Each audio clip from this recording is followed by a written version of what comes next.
My team and I got 23.34% against 3 full-fledged ministers, a senior counsel, in the recent 2025 general elections. Even though we failed to get elected, or I failed to get elected, I've used the exact same principles to grow businesses to 6-7 figures, and I've applied that to my political campaign, in my rallies, in my speeches, in how I've done social media. And the first lesson here I want to talk about is that brand matters. You can see from the GE 2025 results, the two brands that are the most selectable are actually the People's Action Party and the Workers' Party. And if you take a look at the smaller mosquito opposition parties, they've all had a wipeout. That's People's Power Party. They lost around $100,000 of deposit.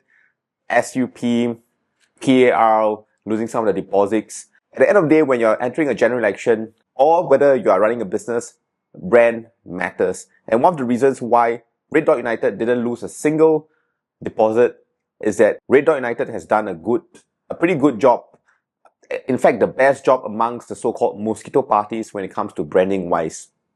When it comes to selection of candidates, we didn't feel people that would go off script and screw up things big time.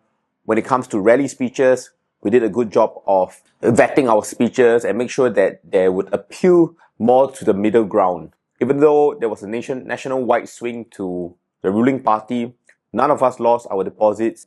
This is something that you want to keep in mind when you're running a business, that how you put your message, what images that you use, the people that are supporting you, your employees, and your presentation towards your customer, your brand, essentially, it plays a huge role when it comes to marketing success. I also want to give a shout out to the Workers' Party, who didn't rely on gifts and freebies and labubu and toothbrushes in order to win votes, unlike the incumbent party. They could go into entirely new constituencies such as Tampines and Punggol GRC and get almost elected, including Jalan Kayu as well, hitting a 46 to 48% vote count. I think that goes to show a lot for their premium branding when it comes to opposition politics. So this reiterates my point that branding plays a huge role when it comes to influencing, when it comes to making sales, when it comes to growing your business. The second marketing principle here, I would like to talk about appealing to your demographics. Political observers notice that PSP failed to fill more younger candidates, and this is something that I would also echo, especially in Jurong West Coast GRC, where they fielded their A team. As someone who is a supporter of opposition politics, not just a candidate, it was pretty disappointing to see that they had no young faces in that GRC, especially when the statistics are out. West Coast Jurong GRC has one of the highest first-time voters. Unlike the PAP, which is led by Minister Desmond Tan, they had a young face. Gerrymandering aside, I think it was not politically strategic to fill an entire A team with no young faces. Okay, and I'm not saying this because I'm biased, because you have to appeal to your demographics. Only the People's Action Party and the Workers' Party have gotten their candidate fielding strategies right. If you look at every single PAP constituency, there is at least a young face, because if you study the demographics right in every single GRC or SMC, there will be an amount of youth voters that are more likely to vote opposition, right? So when you feel someone that's of younger faces, people can feel a sense of resonance, and that is where you get your vote count, right? And this is the same for business. You have to appeal to your demographics. You have to understand your customer. If your customers are of the older age, what kind of languaging and messaging would you want to tailor to reach out to these demographics? If your clients are, for example, in the legal industry, what kind of presentation would you want to bring forth when you are trying to pitch a sale, for example, or in your advertising on your websites? So all this plays a huge role when it comes to influence, which is both opposition politics, and in business. So study your customer carefully, know their age, their demographics, their likes, their dislikes, their concerns, their pain points, their hopes and dreams. Marketing lesson number 3. Build your personal brands. I mean, just take a look at Chee Soon Juan. He is a force to be reckoned with. Bukit Batok SMC got gerrymandered last minute. it got taken out, put into Jurong East Bukit Batok JRC, which was the constituency that I participated in. But Dr. Chi went off to Sembawang West. He had around 30 plus days till polling day. And wow, he got a 47% vote count in an entirely new SMC where he was unfamiliar to. And take a look at the independent candidates as well. There were nobodies, right? They came in as independents and they did so much better than most of the so-called mosquito parties.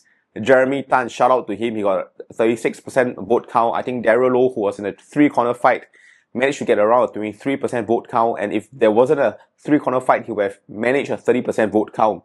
And all this is in an election where there was the lowest voter turnout. There was a huge national swing towards the People's Action Party. So in this case, build your personal brand. And this is something that I've been doing for my business as well. It's part of why I'm doing this video, building your personal brand. Well, just to, prove a point. So look, I have his books. I have two more of his books as well. Dr. Chi's books. So over the years, he has gone through a rebrand. He has went on online podcasts. He has written books. He has done a good job on social media. And that's why I think that he did pretty well this time around, even though he wasn't elected. Fourth marketing lesson, which is the final one, which is, in my opinion, is the most important. Needs versus want in messaging. People's Power Party, which I volunteered for 2 years, chose to focus hugely on very niche topics, right? Such as LGBTQ issues and vaccine issues. Even though vaccine safety has always been one of my beloved topics, and I do take a huge, interest in vaccine safety, but it does not appeal to the majority of the demographic. Unless you are taking up legal challenges against government policies, or you have formed an activism group that does that's around vaccine safety, I don't think it was the best idea to actually front an entire political campaign on vaccine safety. And unfortunately, this applies to business and marketing as well. And I think a good politician or a good marketer is able to gel their needs and wants in a clear messaging, balanced messaging viewpoint, instead of just pushing it down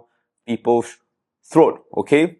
Another key topic that I think that People's Power Party did wrongly was that they went to the press and they went to scream that I'm not afraid of a four-corner, three-corner opposition. Come at me. So what does the demographic, your voters, your customers want? They want the idea of opposition unity.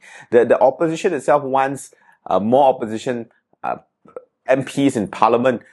So when they look at actions like that, you're just going against the desires and the wants of the electorate, right? When you go up to the front, when you go in front of the press and say, like, I'm not afraid of the Workers' Party, I'm not afraid of a three-corner fight, where Workers' Party is a premium opposition brand, well, in my opinion, that's not actually being a very good politician or marketer, if you will. Even though theoretically you're right, that Singapore or in any democracy, multi-corner fights should be the norm because we want to respect all choices. It only works in theory, right? You have to listen to your voters. You have to listen to your customers. What do they want? What are they saying? They want opposition unity. So I think it's the same when it comes to marketing and business, growing your business. Listen to the pain points. Listen to your desires of your customers. Take in the feedback and then tune your messaging to the wants and desires and the pain points of your voters, your customers.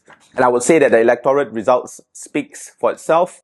And even though my team and I didn't get elected, personally for me, many people have reached out to me, including friends and family, to say that my team and I did a pretty good job. We didn't exactly feel in proportion to the GRC demographics as well. We had 3 minorities, which is something that I think wasn't the best of ideas as well. Overall, I think we did a good job. 23.34% against 3 ministers, a senior counsel. We had 3 newcomers in our team as well. So I think that was a pretty good result, and that was a deliberate effort on all candidates' parts when it comes to sticking to the messaging, avoiding pitfalls, having good press fronting. Red Dot United doing a good job when it comes to branding wise. When we front our image to the public, we come off as a reasonable opposition brand. And I think it's the same for businesses as well.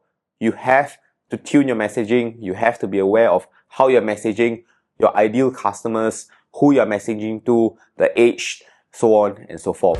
Hey, this is Marcus, and if you enjoy these videos, subscribe to my YouTube channel. Or if you enjoy politics, then I might just see you in 2030. I hope to catch you in the next video.